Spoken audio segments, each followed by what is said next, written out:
Bueno, muy buenas tardes. Muchísimas gracias a todos y a todas por acompañarnos. Hoy es viernes 24 de noviembre de 2023. Eh, Culminamos una semana de actividades, una semana que ha sido bastante intensa y la vamos a terminar por todo lo alto, con un invitado de lujo, con un amigo de la casa, Manfred Gehrig. Eh, Esta es a su vez la quinta jornada ya de este nuevo espacio ciclo de investigaciones en curso. Manfred nos va a ofrecer eh, una suerte de actualización de, de lo que es tu análisis contenido en el libro La larga depresión venezolana, economía política del auge y caída del siglo petrolero. Manfred ha intitulado su conferencia como Barreras y régimen de acumulación, reflexiones sobre la fase de estancamiento de la larga depresión venezolana. Bienvenido, Manfred, una vez más. Muchísimas gracias por acompañarnos. Y bueno, te dejo de inmediato en el uso de la palabra. Vamos a ponerlo por allá, entonces, la cosa, ¿no?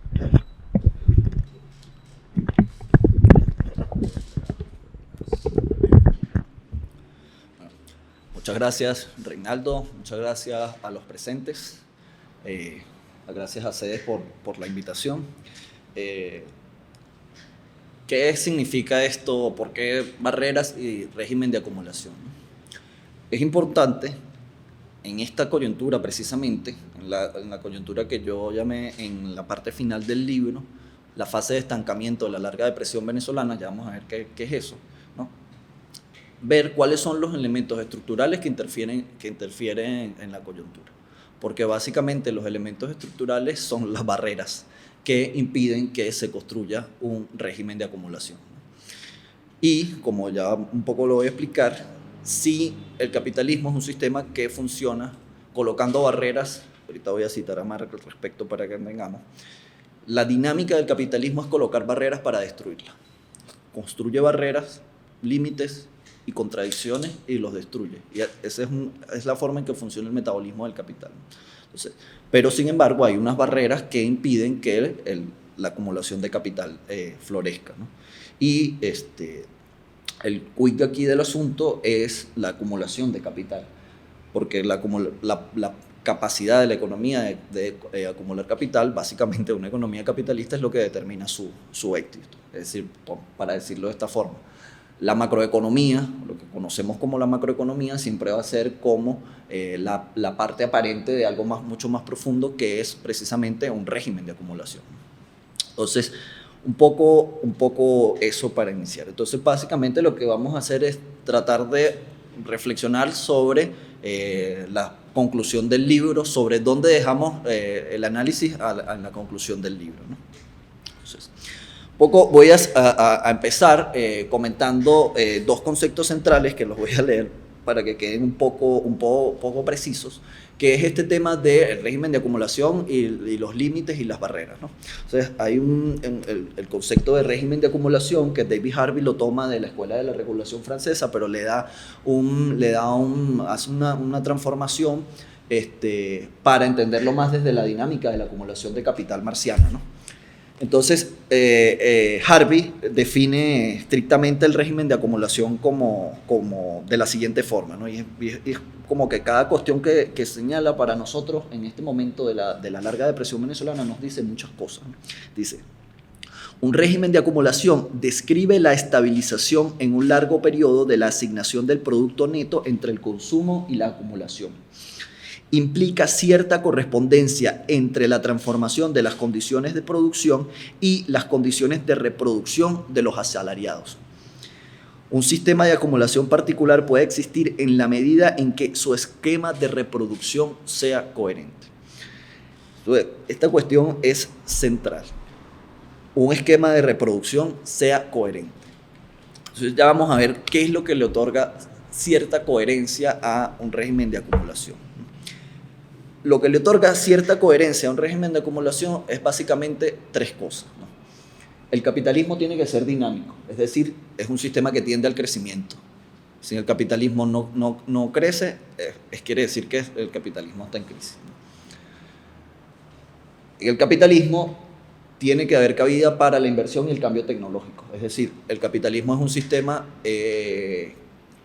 donde el cambio tecnológico tiene que estar presente, porque el cambio tecnológico es en gran medida lo que determina la valorización del capital. Es decir, lo que Marx llamó el plusvalor relativo, la diferencia entre el plusvalor relativo y el plusvalor absoluto, ¿no? Y la tercera cuestión es que, y eso ya un poco lo vamos a entender un poco con una cita de Marx, es que en el capitalismo los consumidores son importantes. El capitalismo no es solamente un sistema de producción, como se le suele decir, es un sistema de producción y circulación, porque el plusvalor tiene que realizarse, no solo producirse. Entonces, la teoría de la crisis de Marx, que Marx en esto congenia un poco con Hyman Minsky y otros, es que en la medida la crisis en el capitalismo significa la separación de la producción y el consumo. Entonces, Marx dice, como en el capitalismo la compra y la venta están separadas en el tiempo, ya ahí está inherentemente, en tanto que ahí es donde aparece el crédito para salvar esto, y ya inherentemente ahí está la cuestión de la crisis, ¿no? ¿Por qué es esto importante? ¿No? Yo creo que esta mirada desde el régimen de acumulación puede otorgarnos un poco de luces sobre lo que no hay presente en la economía venezolana para que despegue después de la larga depresión. Entonces, un poco con respecto al régimen de acumulación, ¿no? Lo otro que quería comentarles es precisamente esta idea de Marx de la relación entre las barreras, los límites, la producción, el consumo y el tema de la realización. Que, como yo digo al final en la conclusión del libro, lo que caracteriza este momento en términos de acumulación de capital a la larga depresión venezolana es una crisis de realización, ¿no? Pero no nos adelantemos. Entonces, aquí el tema de las barreras, porque el tema de las barreras básicamente, es como Marx entiende el capital, es básicamente esta idea de que el capital necesita generar contradicciones pero necesita generar contradicciones, llega a generar contradicciones que no puede resolver, y es lo que significa la crisis. Dice Marx, dentro del proceso de producción, la valorización se presentaba como absolutamente idéntica a la producción de plustrabajo, y por consiguiente sin más límites que los dentro de este proceso en parte estaban presupuestos, en parte puestos, los cuales empero estaban siempre puestos en él como barreras a superar. Ahora, en el proceso, se le presentan barreras que quedan al margen del mismo. ¿Qué es lo que está diciendo? ¿Qué es lo que está planteando básicamente aquí Marx? Marx lo que está planteando es que en el capitalismo el consumo es importante y la circulación es importante. Y las barreras que se crean, inclusive saldando barreras que se crean dentro de la producción de la plusvalía, el sistema puede estar en crisis. Por eso es que el sistema no despega a pesar de que tiene los salarios que tiene. Porque se necesita, no es solamente la producción de plus tiempo de trabajo, etcétera, sino que el capitalismo no es un régimen de acumulación donde el plusvalor tiene que realizarse. Un poco estas dos ideas centrales, porque van a vertebrar como las ideas que un poco voy a presentar. Entonces, la cuestión de la crisis de realización. Un poco, yo aquí, sobre todo a partir de Adam Smith, que es el teórico por excelencia de las crisis de realización, y de la cual Marx toma un poco, yo definía la crisis de realización de la sociedad venezolana, ¿no? ¿Y qué es básicamente la crisis de realización? Bueno, la crisis de realización es cuando los capitalistas tienen tanto éxito en la reducción de los salarios reales que la oferta potencial no encuentra demanda efectiva. Entonces, puedes producir, pero lo que produces no es vendible, porque no hay consumidores. Pero esto porque hay una constricción de los salarios. Generalmente, todas las crisis capitalistas devienen en crisis de realización. Pero yo creo que la larga depresión venezolana es bastante llamativa, porque es como que uno siente que el concepto está caminando por la calle, ¿no? Que obviamente, como yo lo he dicho en otras oportunidades, la solución que se implantó básicamente a partir de 2018 es trasladar los efectos de la crisis desde las colas de los supermercados a las mesas de los hogares. No resolver los problemas que generaron la crisis, pero ya voy a entrar un poco en este tema. Entonces, básicamente la crisis de realización es una incapacidad del capital para realizarse, y el capital se realiza cuando, no solo cuando se produce, sino cuando se efectúa el consumo y la venta, ¿no? Entonces, por eso pasamos de supermercados llenos, etcétera. Eso es una expresión de sin consumidores, es decir, es una expresión fenomenológica de que está presente una crisis de realización. Y hay otras características como el esquema de importaciones, etcétera, que lo favorece. Pero no voy a entrar en ese punto todavía. ¿Por qué es importante? Porque, bueno, como sabemos, no es solamente no solamente la superexplotación lo que garantiza un régimen de acumulación exitoso. ¿Por qué el capital internacional no viene si tenemos los salarios más bajos del mundo? Bueno, porque precisamente, como también lo digo en una parte del libro, la fuerza de trabajo barata es la mercancía más abundante en el mundo. O sea, se necesitan muchas otras cosas para que el capital quiera venir a una economía nacional con ciertas características, ¿no? Y aquí la cuestión fundamental es cómo lo que yo en el libro llamé el programa de ajuste ortodoxo monetarista, que es básicamente el programa de políticas que se implementó a partir de 2018, genera una crisis de realización a escala ampliada, pero no tiene capacidad de resolver el problema del capitalismo sin capital, ¿no? O sea, pongo un modo de regulación que sea absolutamente favorable a la inversión, entre comillas, al capital, etcétera, etcétera. Acabo con los derechos laborales, etcétera. Pero el mundo no se construye de arriba hacia abajo. No es el modo de regulación lo que garantiza, sino es el régimen de acumulación lo que garantiza el modo de regulación. Y tú puedes crear un modo de regulación absolutamente favorable, pero si no están las condiciones para la producción, no vas a resolver el problema del capitalismo sin capital.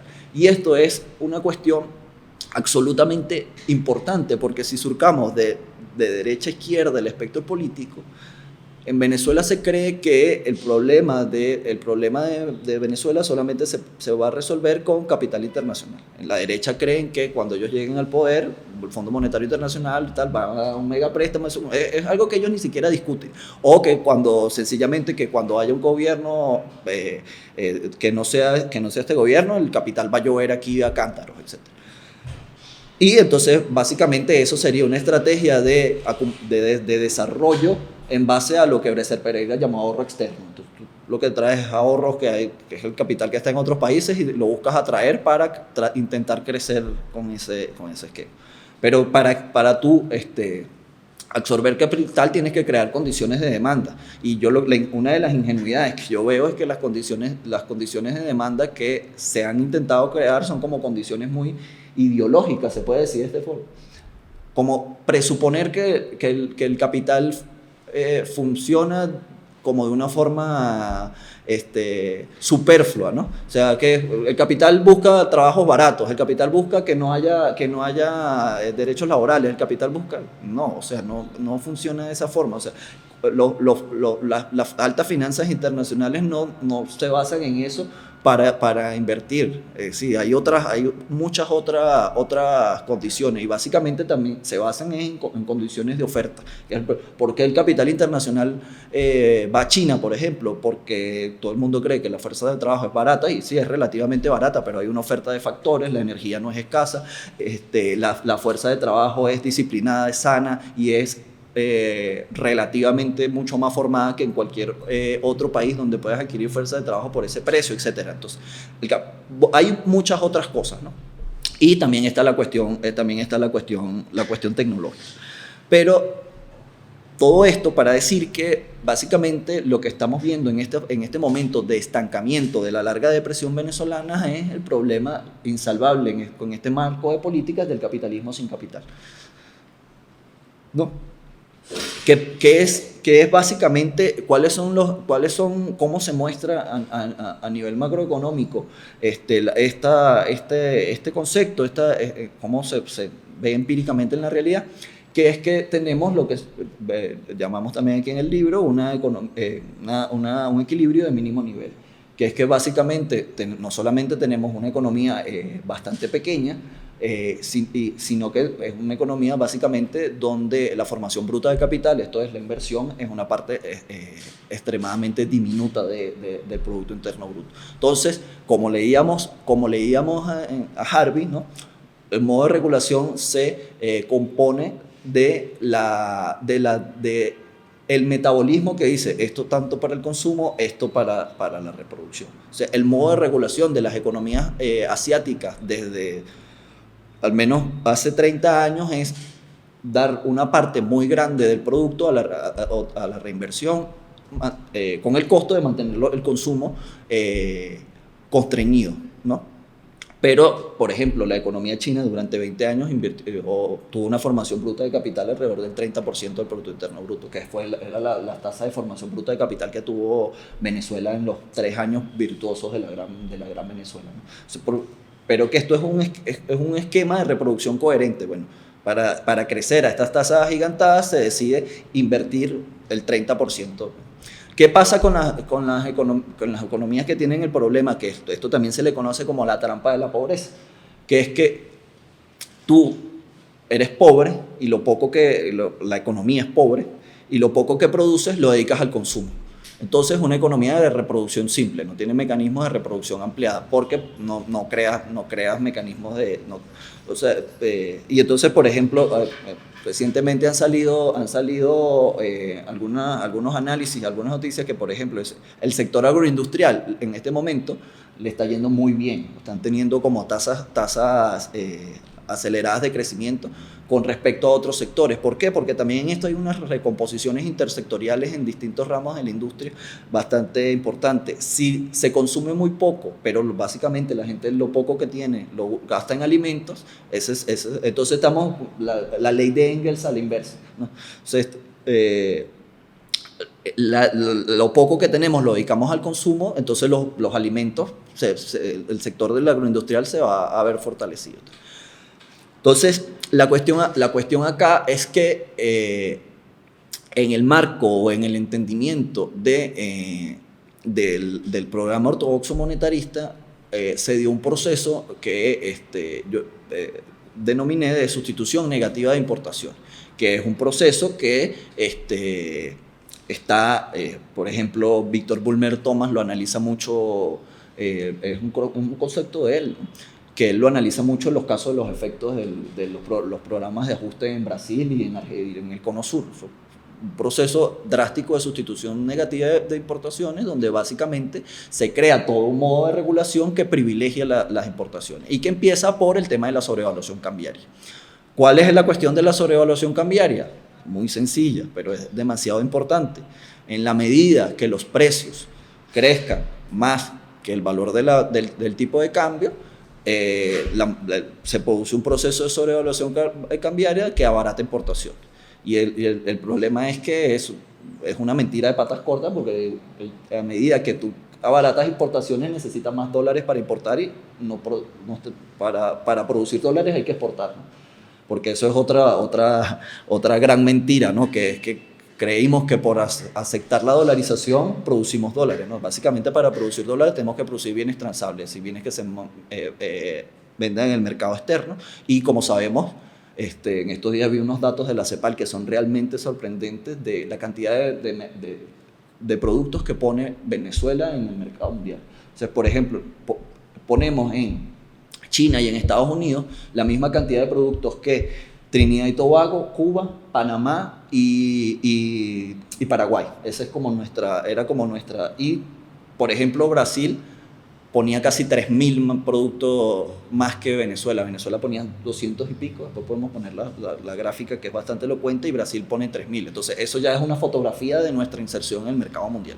Básicamente lo único que podemos exportar es petróleo. Para exportar petróleo tenemos todo el tema de los límites y las barreras que significa las sanciones, bien sea en su modo radical o bien sea en su modo liviano o contemporáneo, pero sigue siendo una limitación. Y es una limitación que crea patrones y crea su trayectoria de dependencia, crea patrones, crea lógicas, etc. Más tarde podemos conversar un poco sobre este tema, ¿no? Entonces aquí la cuestión fundamental es que es una tesis con la que yo avanzaba un poco al final del libro, ¿no? Es que solemos creer que existe una identidad entre capitalismo y desarrollo de las fuerzas productivas.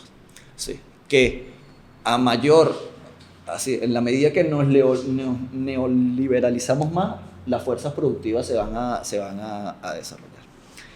Y desde Marx hay una visión desarrollista que es esta, ¿no?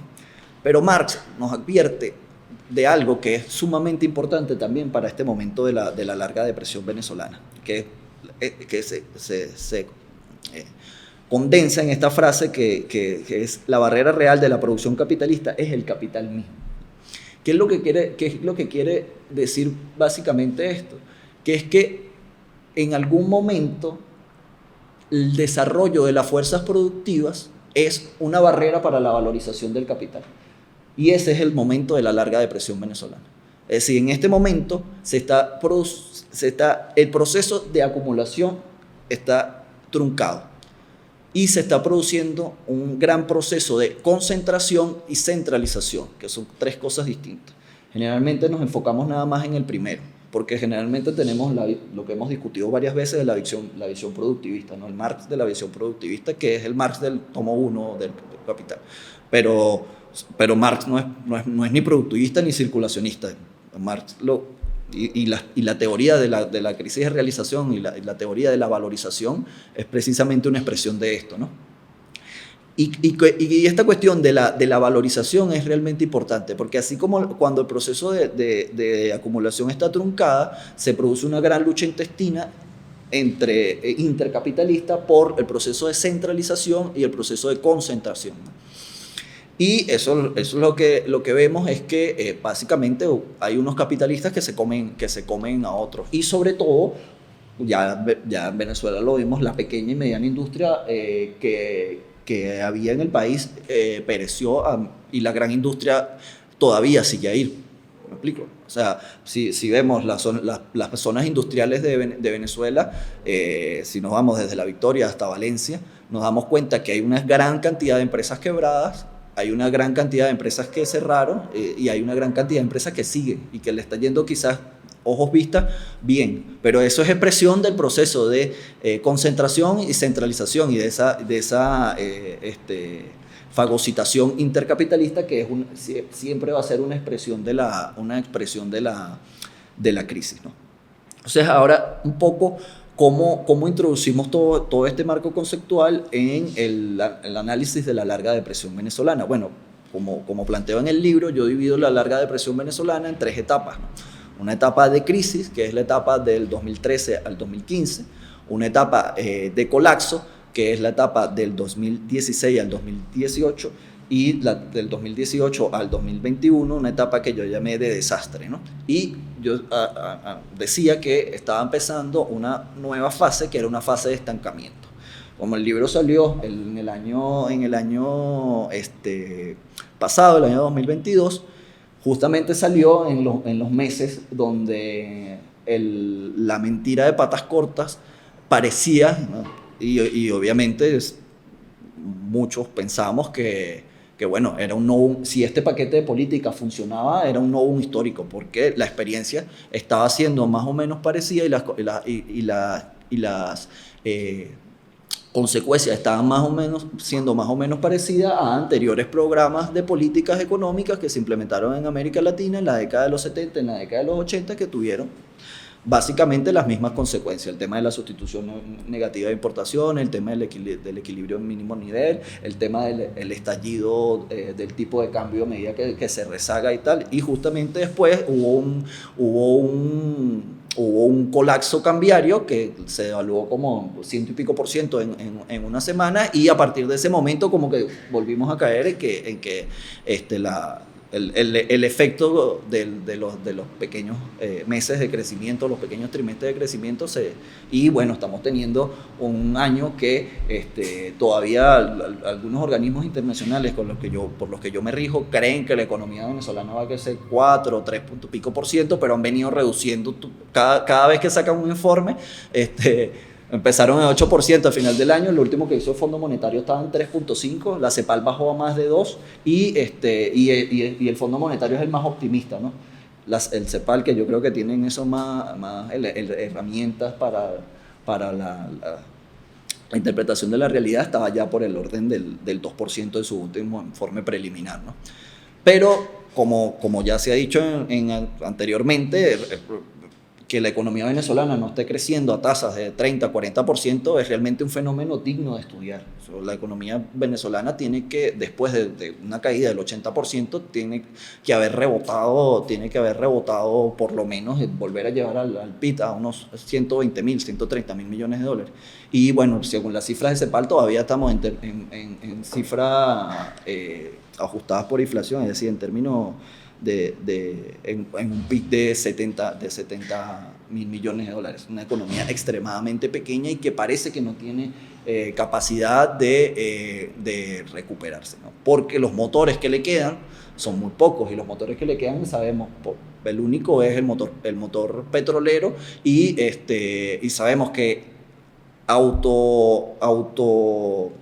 generar a partir del consumo interno y a partir de la industria interna es muy difícil, porque tenemos una represión financiera que es un tema bastante importante, y también una represión de la demanda. Entonces estas dos represiones hacen que sea inviable cualquier relanzamiento de la producción interna. Entonces como planteo en muchas he planteado en algunos lugares, las cifras de la capacidad instalada y el uso de la capacidad instalada que da con la industria son expresión significativa de esto, ¿no? Estamos produciendo muy por debajo de lo que podemos producir, porque, bueno, ¿qué significa llevar o aumentar, ponte, hasta el 50%? La industria venezolana siempre ha trabajado con una bastante tasa de utilización bastante baja, pero representa importaciones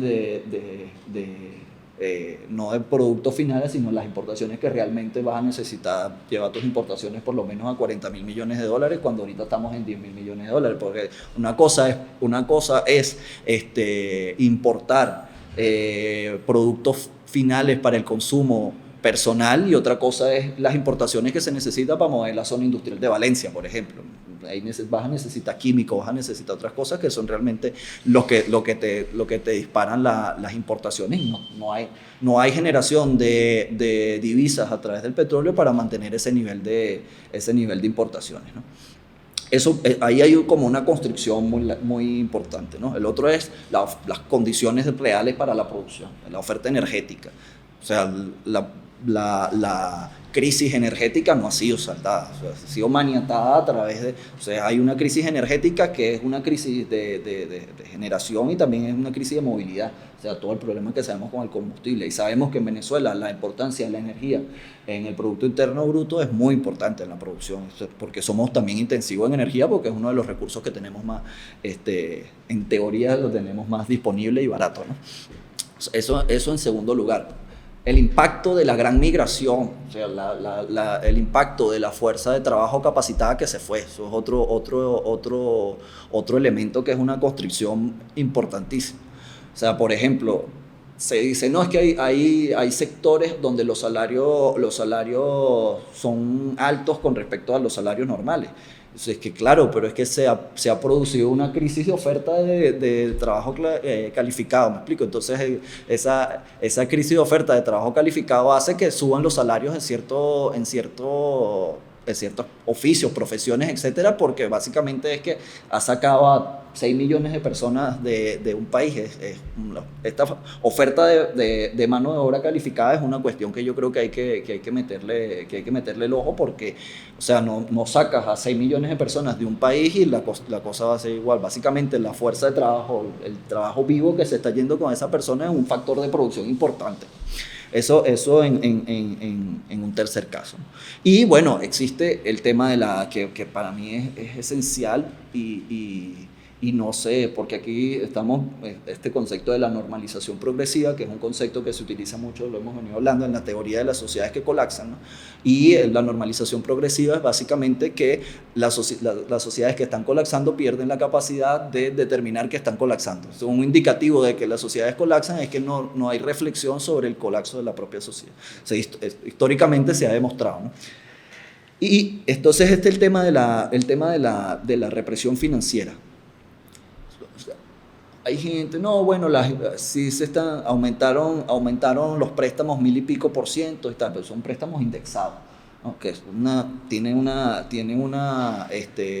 ahí ya hay una limitante bastante con tasas de interés muy altas, etc. Pero básicamente es que la sociedad fue desfinanciarizada y sin embargo seguimos teniendo la inflación más alta del mundo. Entonces, yo no comparto la opinión de algunas personas de que las empresas en Venezuela se pueden autofinanciar, pueden trabajar con su mismo capital de trabajo, o que tú puedas relanzar una sociedad capitalista sin crédito. Yo creo que salir de la, yo le llamo la edad media, la edad de piedra financiera, pero no solo los hogares, las empresas, hasta el mismo gobierno cuenta con ningún instrumento financiero, ¿no? Que básicamente es el crédito, préstamo. Capacidad de endeudarnos, ¿no? Entonces, a mí me parece también sería un novum histórico, una sociedad que pueda reproducirse sin crédito y sin deuda. Bueno, la gente que cree que es así, claro, hay las empresas que tienen un capital de trabajo, pueden reproducir su producción a muy pequeña escala, etcétera, pero una persona que quiera montar una empresa, ¿cuántos años tiene que trabajar para crear un capital que un banco? Entonces, la normalización progresiva, creemos que una sociedad desfinanciarizada es algo normal, ¿no? Y que la cuestión el tema de las altas, el alto encaje bancario, o sea, un encaje bancario normal es de 7%, todavía en Venezuela lo tenemos al orden del 70%, ¿no? El tema de la concentración bancaria, se está dando un proceso que va a ser un proceso importante, ¿no? Que es que se está dando un proceso de concentración de la banca venezolana en 3 bancos, y que ese proceso en un país con normalidad monetaria fuese un proceso complicado que puede llevar a una crisis bancaria. Entonces, que en Venezuela, como la sociedad fue desfinanciarizada, no hay ese riesgo sistémico. Pero sí se está dando un proceso de concentración donde el Banco de Venezuela, el Banco Provincial y el otro es el Banco Mercantil, se están llevando todo y los otros se están convirtiendo como en microbancos que tienen como un portafolio de servicios que no está orientada a lo que conocemos que es un banco comercial clásico, ¿no? Eso es una cuestión ahí importante, porque en ese sector también es visible el tema de la concentración, ¿no? Centralización y concentración, ¿no? Y bueno, la otra cuestión es el tema para decirlo como en estos términos, cómo todo el sistema de subsidios que había en la sociedad se fue a un solo subsidio, el subsidio del trabajo. O sea, entonces los salarios reales están subsidiando a los otros factores. El profesor universitario subsidia a la universidad, la enfermera subsidia al hospital. El trabajo está subsidiando a los otros factores de producción. Entonces sí sigue un subsidio, y es el peor subsidio que hay. Pero es una mentira de patas cortas, en tanto que se necesiten consumidores para realizar el plusvalor y para armar un régimen de acumulación. Este sistema de subsidio precisamente no permite que haya un esquema de reproducción coherente y nos mantiene metidos en la trampa de la pobreza y en el equilibrio de mínimo nivel, ¿no? Entonces, vuelvo un poco al tema de la cuestión entre la relación entre fuerzas productivas y capital, esta creencia de que el capital siempre le conviene desarrollar las fuerzas productivas, y no, o sea, al capital le podrá convenir desarrollar las fuerzas productivas en determinadas circunstancias, pero hay en otras circunstancias donde el desarrollo de la fuerza productiva más bien se convierte en un obstáculo, y ese es el caso de la larga depresión venezolana. ¿Por qué? Porque en tanto no hay acumulación, sino hay pura centralización y concentración, en tanto el régimen de reproducción no es coherente, en tanto vivimos prácticamente en una economía sin cambio tecnológico y sin reproducción simple, no hay posibilidad de introducir, y que vivimos en una economía sin inversión, donde la gran parte del producto va destinada al consumo de los hogares, entonces no hay posibilidades de introducir el cambio tecnológico ni desarrollo de la fuerza productiva. Sin reproducción. Entonces, no es que no existen posibilidades, pero tampoco está en el interés del capital, ¿me explico? O sea, el desarrollo para el capital de la fuerza productiva está muy asociado al tema de la competencia. Y en tanto que hay un proceso de concentración y descentralización, pero pero el proceso de acumulación está truncado, o sea, la producción de plusvalor está truncada, el desarrollo de la fuerza productiva más bien se convierte en un obstáculo para la valorización del capital. Entonces, eso es importante, ¿no? Es importante tenerlo en cuenta, porque a esa mentira según la cual, que es como el mantra neoliberal, ¿sí? Como que el mundo está compuesto de cosas simples y el neoliberalismo genera inversión. Casi nunca es verdad, pero en el caso de la larga depresión venezolana, el caso de la Venezuela actual, de esta coyuntura de Venezuela, es totalmente errado. ¿Por qué? Solamente sería con otra vía, la vía de la inversión, la vía del New Deal, la vía del Plan Marshall, la que cambiaría este conjunto de relaciones. Y para eso se necesita capital,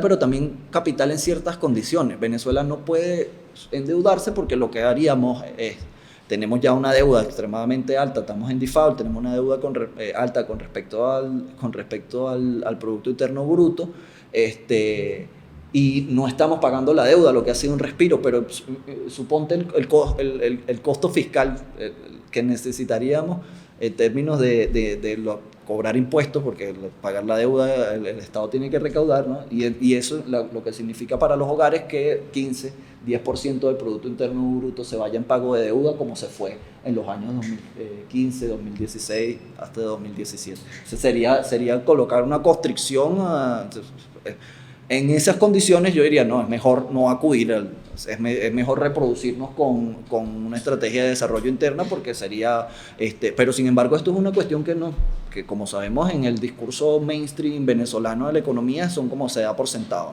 Se da por sentado que el mundo está hecho de cosas simples, a nosotros nos van a prestar, si estoy yo, que yo conozco a tal persona, y no, pues. Entonces este tema es extremadamente importante. ¿Por qué? Porque la principal crítica entre otras, ¿no?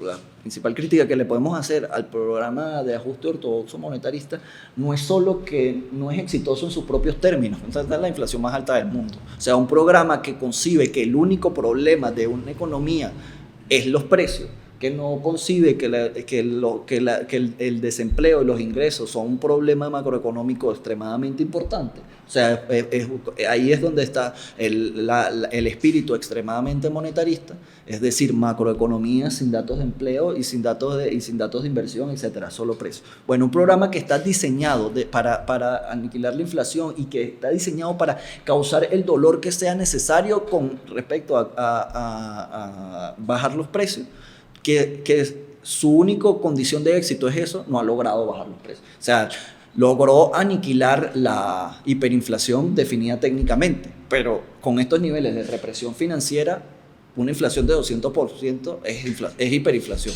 Porque si tú desmonetizaste a la sociedad, perdiste la moneda soberana y sin embargo tienes esta inflación, el costo ha sido extremadamente alto para unos resultados extremadamente pobres. Y sin embargo, no tienes posibilidad de normalización monetaria para que todo estalle. O sea, si tú dices, bueno, voy a echar para atrás, que es la camisa de fuerza de este paquete de políticas, ¿no? Que es que si tú tomas la decisión de deshacer, bueno, vamos a llevar el encaje legal al 30%, ¿no? Para que se produzca liquidez secundaria. Vamos a generar, dar total libertad para el endeudamiento de los hogares o de las empresas, etc. Vamos a, no, la inflación va a estallar. ¿Por qué va a estallar? Porque es un proceso de atesoramiento también, que es un proceso de, no hay acumulación, sino que hay concentración. Entonces, en tanto que la liquidez no sea reinvertible, sino solamente para el consumo, si no haya oportunidades para la inversión, el crédito, los préstamos se van a ir a cubrirse en dólares, y sabemos que hay una correlación directa entre el tipo de cambio y precios, y va a estallar tanto el tipo de cambio como los precios. Y eso podríamos entrar en detalle en otro paquete de política. También está el temor de subir el consumo y que no tengamos capacidad de que la oferta pueda responder Entonces tendríamos el peor escenario que concibe el gobierno, un 2016. Porque tendríamos una crisis de nuevo, la crisis con aquellas afectaciones. Entonces ellos, después de 5 años, deciden seguir en este paquete de políticas. Este paquete de políticas, como ya dijimos, no es un esquema de reproducción coherente, es decir, no hay una economía que se pueda reproducir a lo largo del tiempo sino que es una máquina de exportar fuerza de trabajo, básicamente la migración, exportación de fuerza de trabajo. Y además es muy costoso, no solamente inflige dolor, sino que deshacerlo, intentarlo normalizarlo, inclusive en sus propios términos, puede generar mucho dolor. ¿Me explico? Porque, bueno, puede ver el rebrote de la hiperinflación, pues, entonces ellos toman la decisión de quedarse en este esquema de reproducción simple y rogar que les salga un número favorable en la lotería de los precios internacionales, ¿no? Y bueno, aumentar la producción, etcétera, etcétera. Pero bueno, si quieres ahorita hablamos un poco del tema petrolero. Pero bueno, para oír lo que ustedes tienen que decir y no hacer esto muy largo, creo que voy a terminar con esta idea, ¿no? Que es que tenemos una macroeconomía que en este caso es un poco una ciencia de las apariencias, ¿no? Porque lo que está debajo de todo cuadro macroeconómico es precisamente el régimen de acumulación. Y el régimen de acumulación que hay en Venezuela, digamos, truncada la acumulación, está concentrada, se prioriza la concentración y la centralización. Es un régimen de acumulación, entre comillas, por llamarlo un no régimen de acumulación, que no permite la reproducción coherente de la economía en los propios términos del capital, ¿no? Entonces, la cuestión es que el capitalismo no es un estado de la mente. El capitalismo necesita capital. Entonces, no se crea un capitalismo exitoso con actos de idealismo procapitalista. El capitalismo exitoso se crea reproduciendo capital. Entonces, en la esquizofrenia entre la política ortodoxo monetarista y el discurso del socialismo, en el medio está la realidad, que la realidad es que básicamente tenemos un capitalismo fracasado, un capitalismo de compinche, un capitalismo sin capital. Entonces, la cuestión aquí, entonces, como Venezuela está muy presente el tema del solucionismo, siempre te piden el récipe prescriptivo para algo. Bueno, la prescripción siempre tiene que partir de crear las condiciones para crear un modo de regulación donde la repartición del excedente entre la fuerza de trabajo y el capital sea coherente y permita la reproducción de la economía. Ese no es el caso de la economía venezolana en este momento. Es decir, básicamente lo que estamos es una reproducción civil soportada en los estómagos de los asalariados, lo cual es una coyuntura eterna, ¿me explico? No es viable. Entonces, quería poner un poco como esas reflexiones sobre la mesa, ¿no? Que voy a vanagloriarme un poco en esto. No estuvimos errados cuando dijimos que no se venía una fase de despegue económico, que no se habían resuelto ninguna de las contradicciones y problemas que llevaron a la crisis en cada uno de sus momentos, y que eso no iba, un despegue, un rebote no iba a suceder por generación espontánea, sino que iba a suceder si se creaban las condiciones para ese rebrote. Bueno, el pequeño crecimiento que hubo en el año 2022 fue efecto de un aumento de los precios de las exportaciones, que pasaron de 300.000 barriles a casi 700.000, un aumento de los precios internacionales y un efecto rebote, pero sabemos que eso no era suficiente para que la economía pudiese mantener esos ritmos acelerados de crecimiento de 8 o 10% anual, por lo menos durante 4 o 5 años, porque no se habían resuelto los problemas, ninguno de los hitos que llevaron que generaron la crisis en cada uno de sus momentos.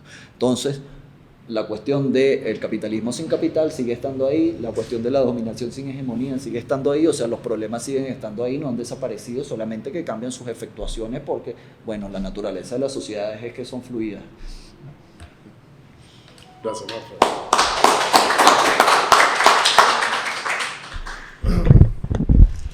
Alfred siempre con sus malas noticias.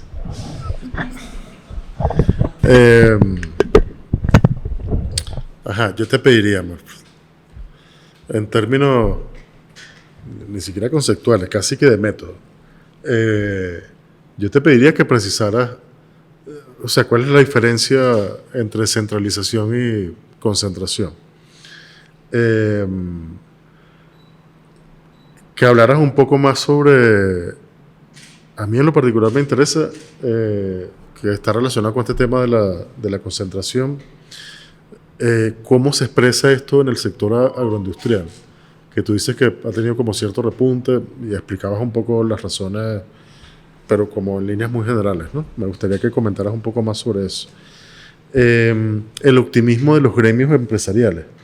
Por supuesto que los gremios siempre, digamos, no es un optimismo en sentido estricto, ¿no? Sin embargo, uno percibe como un cierto entusiasmo que obedece a qué? Obedece como a desmontaje del marco regulatorio, o a que les parece que está bastante claro que todo apunta, es decir, que no solamente está ocurriendo, sino que todo apunta en esa dirección, en la dirección de seguirse desmontando. Se me llama como la atención ese optimismo que uno percibe allí, a ese nivel.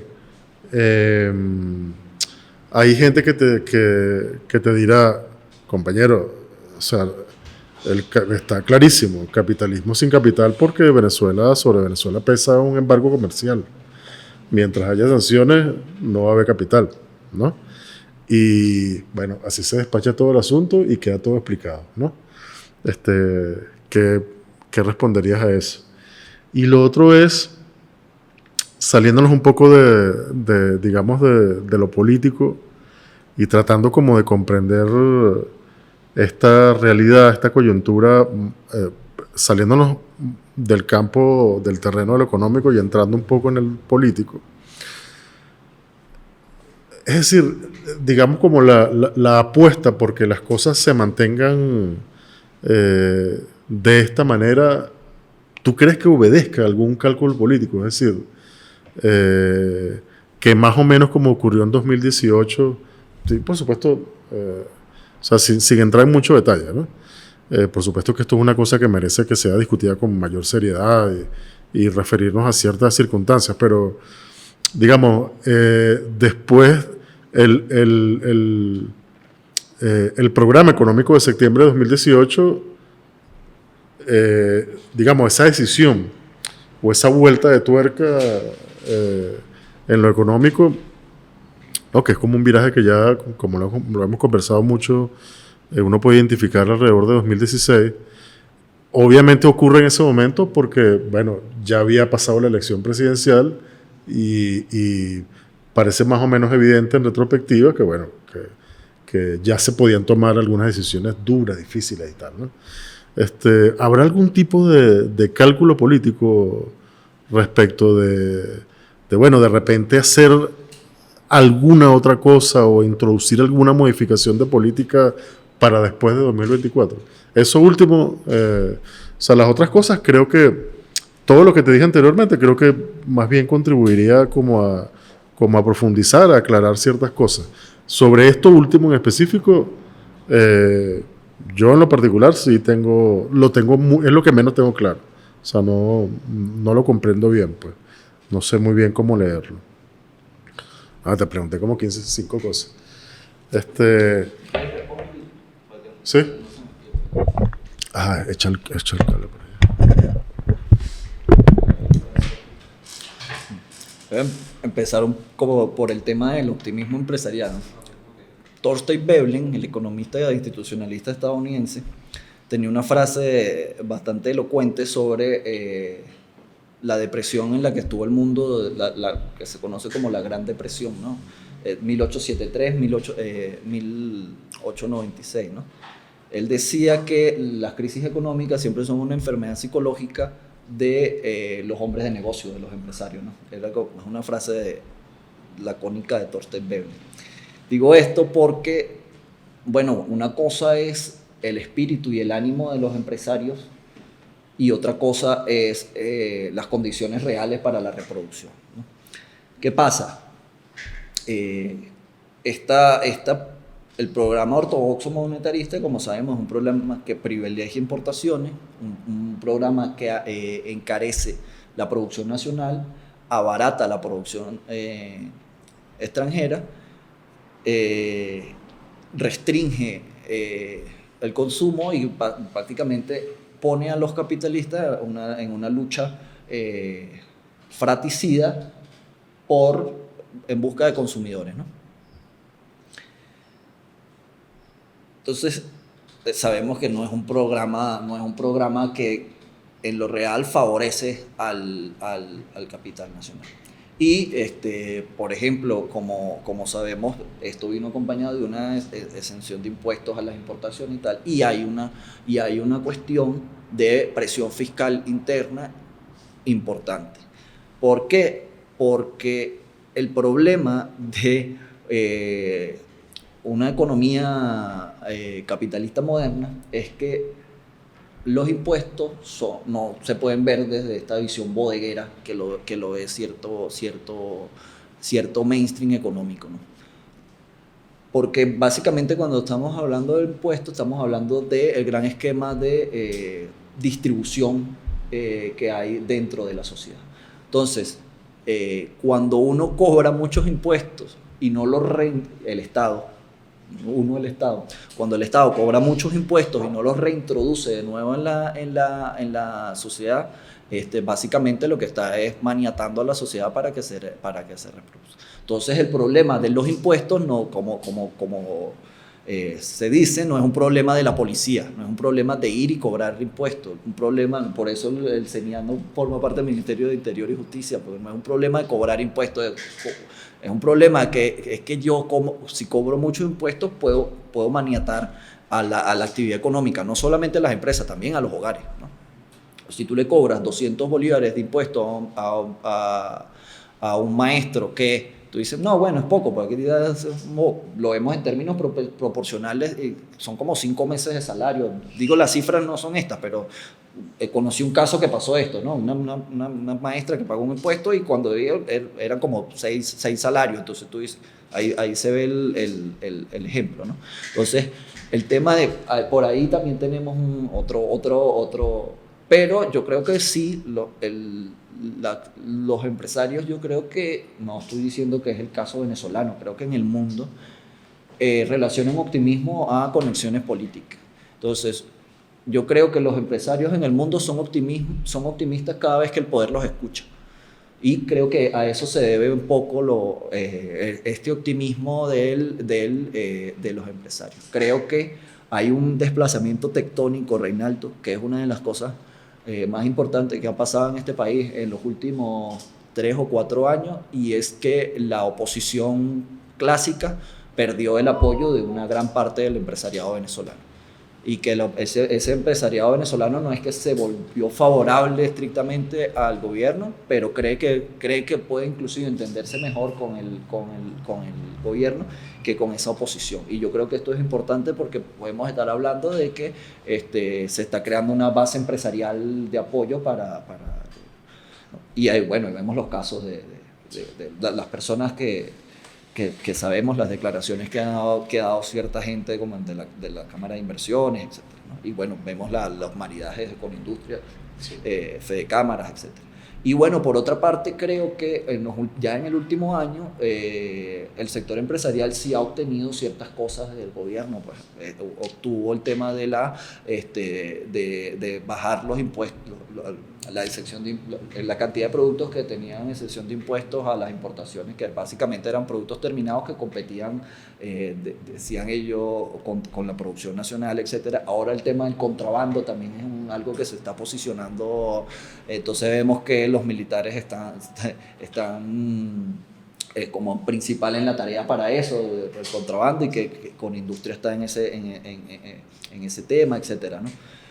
Pero básicamente yo creo que el optimismo está determinado porque tiene un diálogo más fluido con el gobierno los escucha, el gobierno, va a decir algo que es un poco duro, pero el Comité de Resolución de los Asuntos de la Burguesía, que es el Estado, ¿no? Que al final del día, el Estado siempre tiene que hacer eso, pero hay momentos donde queda como muy evidente, ¿no? Y después también creo que es importante echarle el ojo y estudiarlo, el tema de la transformación que se está dando en las lealtades del sector empresarial venezolano. Entonces, el otro tema que me parece interesante es la distinción entre acumulación, centralización y concentración, ¿no? Que es que la acumulación básicamente es la producción de plusvalor, ¿no? Pero, como sabemos bien, en una economía rentista, para acumular plusvalor, el capitalismo no se necesita solo producirlo, ¿no? O sea, básicamente el capital dinero es una forma en la que tú puedes acumular capital. Y hay mecanismos financieros y tal, otros la renta, etc. O sea, la cuestión es que para que exista un modo de regulación coherente en el largo plazo, tienes que producir plusvalor, ¿no?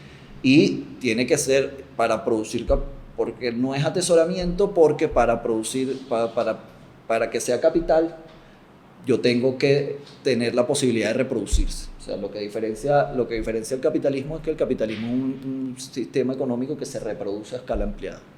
Si yo puedo atesorar lo que sea, pero cuando voy a poner el capital en circulación no tengo vehículos para la inversión, entonces básicamente lo que estamos es en eso, en un esquema en una economía de reproducción simple, ¿no? Entonces, esta cuestión es importante, ¿no? ¿Por qué? Porque si es en las recomposiciones intersectoriales que se dan, que como bien lo expresaba Marx, siempre son una de las consecuencias de las crisis. Unos salen favorecidos y otros no, y ahí se producen los procesos de concentración y los procesos de centralización. Es decir, vemos y en ciertos sectores esto es como más llamativo, ¿no? Y obviamente los grandes pueden soportar más los embates de la tragedia, y las pequeñas y medianas industrias, o sea, entonces tenemos en Venezuela básicamente las empresas están compuestas por lo que se llama el emprendedurismo o la actividad económica, no las empresas, la cuestión del emprendimiento y las grandes empresas. ¿Me explico? Todo el sector de pymes se destruyó,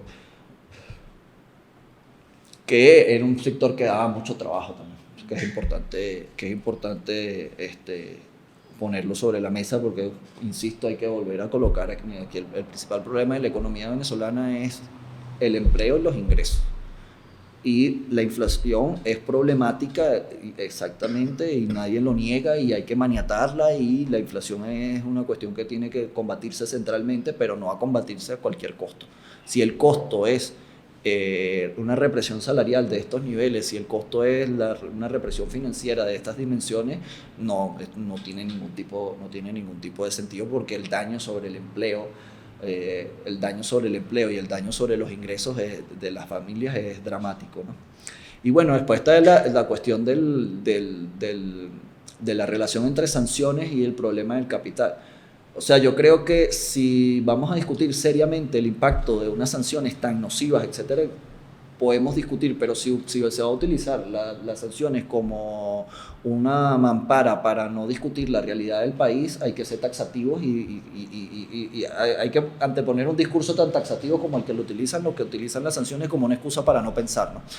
No, la cuestión es que en un escenario del levantamiento de las sanciones, la conexión financiera de Venezuela con el mundo va a pasar por la resolución del problema de la deuda y la reestructuración de la deuda, ¿no? Y eso va a determinar en gran medida que nosotros vayamos a un problema tipo Argentina, en el sentido de que tengamos un problema de deuda crónica, de que se nos vaya una proporción alta del PIB en deuda y eso sea la principal limitante para la economía venezolana, ¿no? Y entonces ahí está como todo el tema. No es que, o sea, las sanciones de nuevo, un levantamiento de sanciones de nuevo nos pondría ante el monstruo de qué hacemos con el problema de la deuda. ¿Cuánto vamos a pagar? Necesitamos endeudarnos más, pero ¿en qué condiciones? Etcétera, etcétera. Si la idea, que es una idea que yo he visto por ahí, es empezar a pagar deuda así también como algo medio esquizofrénico, aquí no ha pasado nada si ustedes nos dejan, inclusive nosotros les podemos pagar a ustedes. Ustedes se están autoflagelando. No, eso es una visión, o sea, porque eso sería ya sería sacrificarnos por absolutamente nada. Ya no estaba sacrificando por nada, sería sacrificar. Una reestructuración tiene que ir acompañada de nuevo capital, etcétera, etcétera. Pero en gran medida, Reinaldo, como hemos comentado como una de las principales propuestas del libro y como hemos visto en otras experiencias históricas, el capital es importante, pero los países que han salido de situaciones parecidas a las que han salido Venezuela, el capital no ha sido lo más importante. Lo más importante ha sido las revoluciones organizativas. Lo más importante ha sido la utilización de los factores que tú tienes, como en los que es abundante, etcétera. Y entonces el capital va a ser, es muy importante, es esencial, pero no resuelve ni de lejos las cosas por sí mismo, como hay cierta mentalidad instalada según la cual un día el país se va a normalizar, va a venir mucha inversión internacional y no es, o sea, el capitalismo no está para recuperar, el capitalismo histórico no está en este momento para recuperar a Venezuela de una forma mágica, ¿no? No tenemos la importancia geopolítica de Japón y Alemania en 1945. Entonces, aquí la gran cuestión va a ser esfuerzo interno. O sea, aquí la gran cuestión va a ser salir de la trampa de la pobreza, salir del equilibrio de mínimo nivel, aumentar las tasas de inversión, pero también va a ser la cuestión, como yo lo planteo en el libro, las nuevas combinaciones schumpeterianas, es decir, hay que producir nuevas cosas, hay que producir las cosas de manera distinta, hay que producir, o sea, hay que producir. Y eso es lo que yo siempre intento poner sobre la mesa, es decir, aquí no hay soluciones mágicas, aquí lo que hay es reforma estructural por el lado de la oferta. Y eso va muy ligado a todo el tema de salir del siglo petrolero y de la cuestión de que vamos a durante unas décadas más seguir siendo un país petrolero, pero no vamos a poder seguir reproduciendo la economía interna a partir de la renta como lo hicimos durante tanto. Y está todo el tema de aprovechar esa ventaja de factores que es el petróleo para una estrategia de desarrollo autocentrada y no extravertida, ¿no? Entonces eso también es importante. Y por último, lo que me comentabas de la cuestión de las perspectivas, yo lo que leo es que está como al intento de, que el gobierno está dirigiendo la política económica con esta mentalidad de bodeguero que estábamos diciendo, que el tema de la construcción del gasto es demasiado importante para ellos, porque creen que en el credo monetarista que lo que genera la inflación no es las condiciones de oferta, no es otras cosas, sino es básicamente la producción de dinero inorgánico, semejante frase. Como que si hubiese un dinero que no fuese inorgánico. Y no estoy cayendo en la falacia de creer que la liquidez, la creación de liquidez exacerbada no tiene consecuencias inflacionarias, pero tampoco, o sea, no creo en la teoría fiscal del nivel de precio, porque el principal país del mundo no la cumple y los principales países del mundo no la cumplen. Pero sí creo que quieren terminar el año con que no haya otro estallido del tipo de cambio, y quizás en el primer trimestre del año que viene, y se está montando en el tema del relajamiento de las sanciones, la economía venezolana motorizada por Chevron, y ahí pueden que tomen la decisión de incrementar un poco los salarios, pero ahorita no, ahorita quieren terminar el año con esta construcción salarial. Y bueno, lo que hicieron sobre el tema de los pasivos que cancelaron a estos bases de cálculo es lamentable, porque bueno, básicamente dejaste a las personas sin Navidad, pues. Y bueno, como estamos en la lógica del darwinismo, y aquí creemos que la gente se resuelve, bueno, ya sabemos cómo va la cuestión. Pero ahí yo casi que te haría una contrapregunta. A mí me parece que cuando haya los primeros intentos de relajamiento o de soltar algunas cuestiones que son muy tensas, como la cuestión de la represión salarial o la cuestión de la represión financiera, y eso genere los primeros efectos, se van a asustar ante el demonio que crearon, porque el estallido de esas cuestiones puede ser muy dolorosa, y la forma de hacerlo que no genere problemas, bueno, yo no la consigo. Si ellos la consiguen, que la practiquen, pero es muy difícil. Por ejemplo, ¿qué va a generar en la banca decir de un día para otro, bueno, ahora vamos a tener reservas de 7%? O sea, ¿de dónde se va a ir esa liquidez, etcétera? Podemos estar ante un monstruo, ¿no? Eso sobre la cuestión. Entonces creo que si hay un cálculo, no sé si ya para las elecciones, pero si hay un cálculo de que presentar este año como una continuación de un año pasado que fue exitoso, y continuar en ese discurso, ¿no?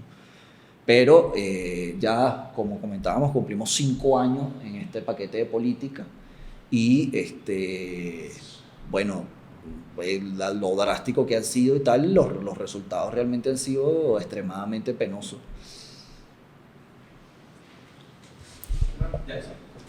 La cámara.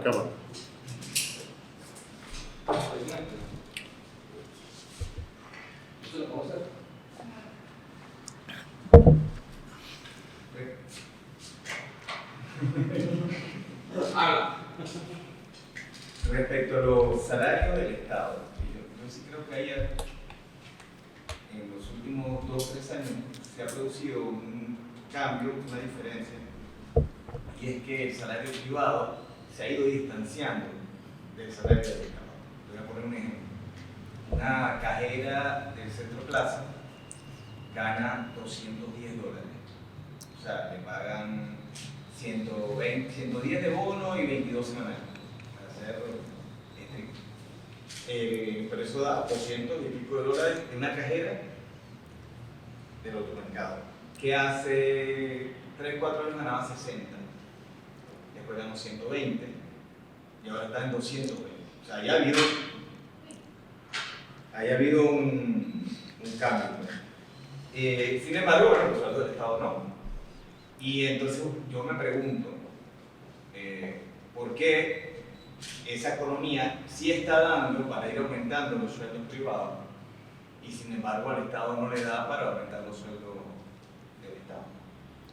¿Y cuál sería, digamos, una posible vía de solución? Bueno, evidentemente hay que incrementar salarios para crear demanda, etcétera, con el problema del gobierno, o sea, los sueldos del gobierno. Es uno.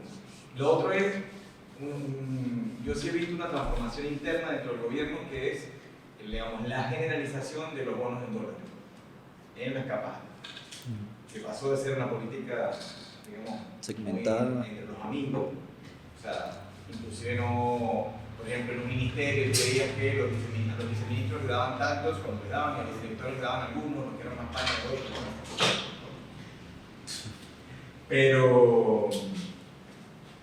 Pero ahorita hay como política, por ejemplo, a Emiliri les dan a los doctores $400, ¿entiendes? Y a los tales les dan tanto, y en el ministerio tal les dan a los directores tanto, ¿sabes? Hay como una política en la cual es todos los brazos nada y arriba un algo. Que digamos que ahí hay cierto capital con capacidad de manejo, pero que no se va hacia el salario. Sí. La cuestión es que Ya sé cuánto.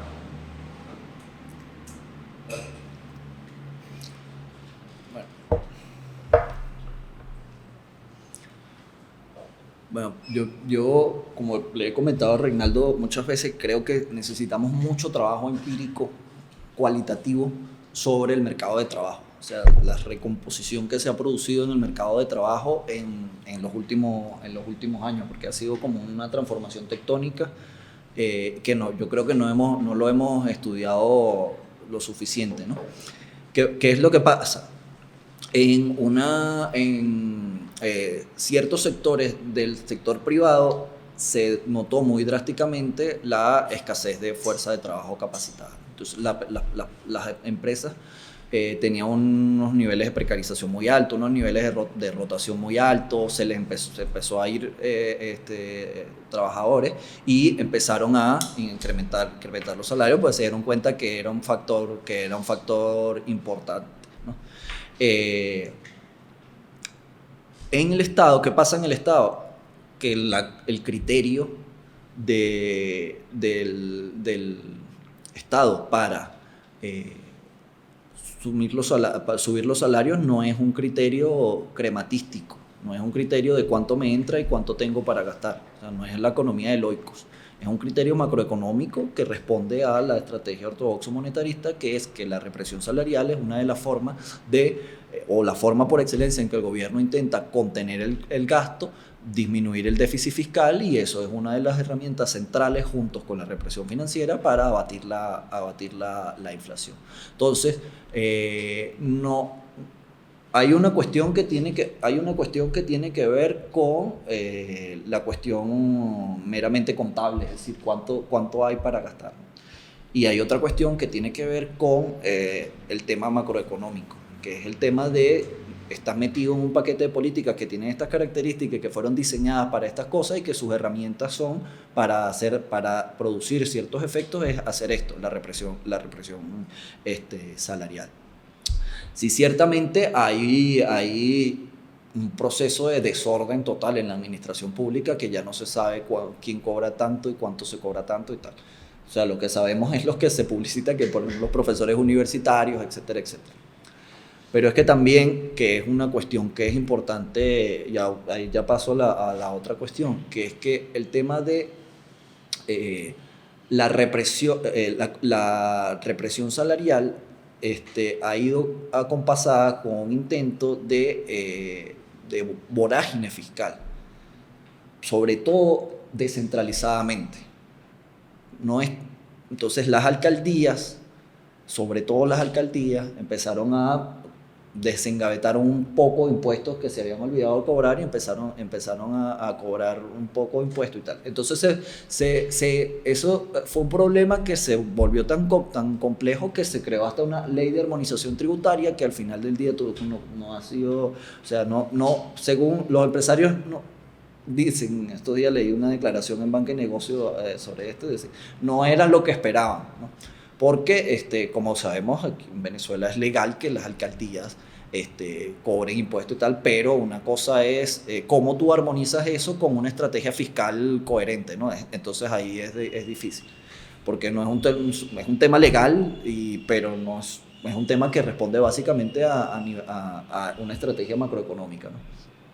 Entonces, en tanto que el esquema de política sea que el esquema de política sea que la represión salarial es una forma de bajar el gasto para reducir el déficit fiscal y si creo que esa es la forma precisamente de destruyendo demanda, es que voy a primero mantener cierta oferta y que no haya un colapso, una crisis de oferta, y que esto me va a dar resultados inflacionarios. Entonces ahí es donde es la trampa en la que está metida, en la que metió este programa al gobierno. Entonces, pero también hay unas cuestiones que yo creo que ya más obedecen a temas antropológicos y a temas de sociabilidad, microeconómicos y de sociabilidad, que es cómo se protege, cuál es la forma polanyiana de la sociedad de protegerse ante este embate, ¿me explico? Y esa forma de protegerse son muchas, son desde el envío de remesas de la gente, que es una de las formas de solucionar el problema del capitalismo sin capital, las remesas, portando fuerza de trabajo, ¿no? O como esta economía de la sobrevivencia a nivel micro, cómo se produce, ¿no? Y vuelvo con el tema de la normalización progresiva, como una situación de absoluta normalidad se concibe como una cuestión normal, ¿no? Entonces eso es bastante interesante. Pero bueno, lo que sabemos es que no hay demanda porque básicamente, y las demandas son para muy pocos productos, son alimentos, son artículos importados tecnológicos de bajo costo. Bueno, no es que te estás comprando ¿cómo se dice? Una lavadora dúplex de $1,000 y pico, ¿no? Un televisor, un teléfono, esas cosas, ¿no? Y entonces o sea, lo que quiero como poner ahínco es que todo el esquema es como muy simple. O sea, es como que nosotros podemos concebir una economía capitalista que produce 7 carros. O sea, una economía en el mundo, en el 2024, que produce 9 carros. O sea, me explico, o sea, no hay capitalismo sin automóvil. Uno podía decir esa tesis simplificada, ¿me explico? Y en Venezuela se están importando carros, pero la cifra de producción fueron 9 carros en un año. Entonces, y de paso ya ahorita viene una cuestión que vamos a ver, un embate de las importaciones encubiertas de la industria del armado, por ejemplo, las motos. Entonces, ¿cuánto valor agregado hay realmente ahí? Una cosa que es nada más poner los tornillos y entonces es muy, muy escasa en oferta de trabajo ese tipo de actividades, ¿no? Entonces, lo que quiero poner como sobre la mesa en este punto con ahínco es que si uno ve las cosas con detenimiento, se da cuenta de que todo es de reproducción simple, todo es una cuestión absolutamente coyuntural pero entonces la pregunta es, ¿puede la coyuntura volverse estructura? Es decir, podemos vivir en una coyuntura eterna. Entonces esa es la cuestión. O sea, como no hay futuro, todo es el carpe diem, todo es el hoy. Entonces, bueno, yo no creo que una economía nacional capitalista como la venezolana pueda reproducirse así. Yo tengo 2 preguntas, comentarios. Bueno, la pregunta primera es cómo llegamos a este punto y segunda es cómo salimos. Y creo que yo estoy de acuerdo con con tu crítica, y creo que todos aquí estamos de acuerdo que de la invocación panfletaria y oportunista de las sanciones para efectivamente no hablar de las causas reales de cómo llegamos a este punto. Pero yo diría, bueno, que hay que ver no solo las sanciones, sino el efecto como colateral de la contraofensiva imperial que realmente se inicia con la muerte, asesinato de Chávez en marzo de 2013, y ahí lo que Renato describe como ese fenómeno de resignados pero leales.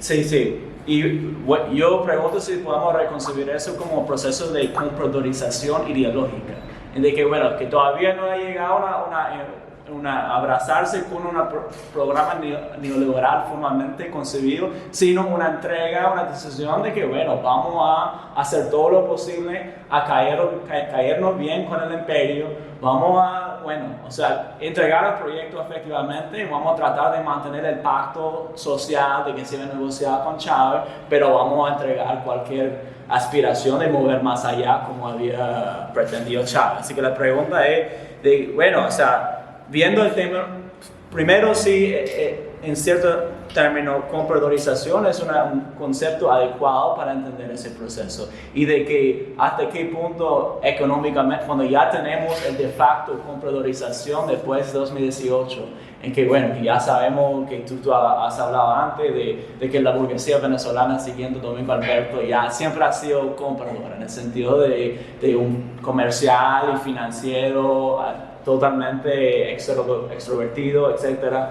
Pero ese nuevo, mi pregunta empírica es si esa nueva burguesía o nueva fracción capitalista que se ha creado particularmente en el sector agroindustrial es igual de compradora. O sea, me imagino que sí, que importa todos sus insumos, todos sus pesticidas, todas sus semillas, etcétera, etcétera. O sea, no creo que hay como realmente, como tú dices, un desarrollo y como también dice Domingo Alberto, de una economía como autocentrada en ese respecto, para nada. Así que la primera pregunta sería eso, de qué punto tenemos esa compradorización y bueno, eso es otro paréntesis más allá de hasta qué punto realmente sirven las herramientas conceptuales de David Harvey, porque bueno, sabemos que ese es el decano del marxismo del norte que ha hecho su nombre en negar el imperialismo y de que sus conceptos son principalmente diseñados para entender el capitalismo metropolitano y de que, bueno, yo no estoy diciendo que lo que todo tú has dicho sí me cabe sentido y parece aplicable, pero en el sentido de entender cómo ese proceso dialéctico del afecto de ese, bueno, contrainsurgencia imperial en el recomodo dentro de la burguesía y dentro de la correlación de fuerzas nacionales, de que sí necesitamos otra teoría como los Patnaik que ahí nos ayudan a entender como las reservas laborales, como la reproducción de reservas laborales como condición de la acumulación en el centro y que, bueno, obviamente esos factores en el gobierno están promoviendo eso, pero más allá. Ya termino con esa pregunta, ¿cómo salimos? ¿Cuáles son las condiciones para una radicalización, una re-radicalización? Así incluso lo ve posible en los términos de que, bueno, vimos en Zimbabue a finales de los 90 de que había un movimiento de ex veteranos de la guerra de liberación junto con personas semi-proletariado que tomaron la tierra y comenzaron ahí un giro radical en la política económica de Zimbabue y que ha producido grandes efectos. Y China también ha demostrado que la cuestión agraria, solucionándolo a través de, bueno, una radicalización en ese sentido, puede disminuir la inflación y controlarla. Obviamente en Venezuela, un país 90% urbanizado, eso no es lo mismo, pero pregunto cuáles son las condiciones entonces, si se puede dar o sea, yo creo que todos estamos de acuerdo que este gobierno no va a dar un giro radical así de retomar algún camino como en construcción con el imperialismo y con la fracción económica hegemónica, pero eso, me pregunto, eso es lo que queremos, cómo llegamos a ese punto y cuál sería el programa económico de una radicalización.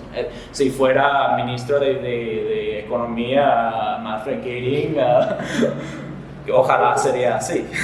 Lo más importante es entender que necesitamos una política económica por el lado de la oferta. Es decir, necesitamos inversión, necesitamos producir cosas, necesitamos lo que yo llamo a partir de Schumpeter las nuevas combinaciones. Porque, como explico en el libro, de las depresiones no se sale sino así. O sea, las depresiones es un tipo específico de crisis en lo cual la política económica pierde la capacidad de gobernar la sociedad. Las herramientas de política económica pierden la capacidad de gobernar la sociedad y lo que realmente puede transformar la realidad es precisamente economía por el lado de la oferta, es decir, nuevas combinaciones, producir un nuevo bien, etc. Un ejemplo histórico, si necesitamos uno, es la crisis de la sociedad agraria venezolana se solucionó porque apareció un nuevo bien de exportación para el mercado mundial, que fue el petróleo. Y por eso la crisis de la sociedad agraria venezolana no devino en una depresión, porque se produjo un nuevo bien que resolvió y que creó una nueva realidad, una realidad estructural. Estamos en un proceso global de transición sistémica, y los procesos, como lo comento un poco en el libro, los procesos de transición sistémica generalmente crean ventanas de oportunidad para estrategias nacionales de desarrollo. Sobre la cuestión de la radicalización o no, aquí lo que necesitamos es que el país no se siga radicalizando hacia la derecha, que el país va absolutamente radicalizado hacia la derecha. La política económica del gobierno va radicalizado hacia la derecha, el neoliberalismo está invadiendo los imaginarios sociales, hay un darwinismo social de facto, etc. Entonces, yo creo que los tiempos no están para radicalidades, sino para coherencia y un programa económico responsable para que los venezolanos vuelvan a vivir, tengan un nivel mínimo de dignidad y vida. Y la ruta para hacer eso no es precisamente la que propone el programa ortodoxo monetarista, que es básicamente destruir demanda y a través de la destrucción de la demanda hacer que todo a partir del caos social construir unos equilibrios macroeconómicos. ¿Necesitamos equilibrios macroeconómicos? Sí, pero no todos los equilibrios macroeconómicos son iguales. Hay equilibrios macroeconómicos construidos de diferentes formas. Y bueno, con respecto al tema de las sanciones, es que los que no se toman en serio a las sanciones son los que la repiten como una cuestión panfletaria, porque las sanciones sí son algo extremadamente grave y extremadamente pernicioso. Pero, por ejemplo, ¿por qué la economía venezolana no produjo ni de lejos las sanciones muy similares no produjeron un impacto como el que se está produciendo en Rusia, donde más bien las sanciones parece que ayudaron a relanzar la industria nacional, o en Irán? ¿Por qué las sanciones? ¿Por qué la economía rusa no ha caído en un colapso? Las sanciones en producido más bien un dolor, pero han producido una reconfiguración, ¿no? Entonces, ¿por qué en Venezuela, en el supuesto negado de que las sanciones tengan el impacto que dicen esa gente que tiene, por qué el impacto fue tan agudo? No, tampoco lo explican, pero es que aquí el deseo no es explicar nada, tampoco es comprender, el deseo nada más es bajar un mensaje y simplificar la realidad. Porque, bueno, sabemos que la clase política venezolana está peleada con la realidad la tiene siempre, se busca ponerse siempre de espalda, la clase política en general. Entonces, ¿qué es lo que yo veo que es un programa mínimo de las Fuerzas Nacional Populares Venezolanas? Bueno, un programa mínimo de las Fuerzas Nacional Popular venezolanas es plantearle al país con mucha seriedad y mucha coherencia que no hay una salida mágica a esto, pero que hay que empezar a construir la salida, y que esa salida pasa por una estrategia nacional de desarrollo. Entonces, no creo que exista, y eso pasa por empezar a construir industria nacional, eso pasa por poner el trabajo en el centro de la política económica, empezar a crear puestos de trabajo, y a medida que se creen puestos de trabajo, empezar a crear puestos de trabajo de alta productividad que permitan más altas remuneraciones, diversificar nuestras exportaciones, etc. La ruta está ahí. Si creemos en las salidas mágicas, bueno, las salidas mágicas llevan 5 años y ahí está el dolor que han ocasionado.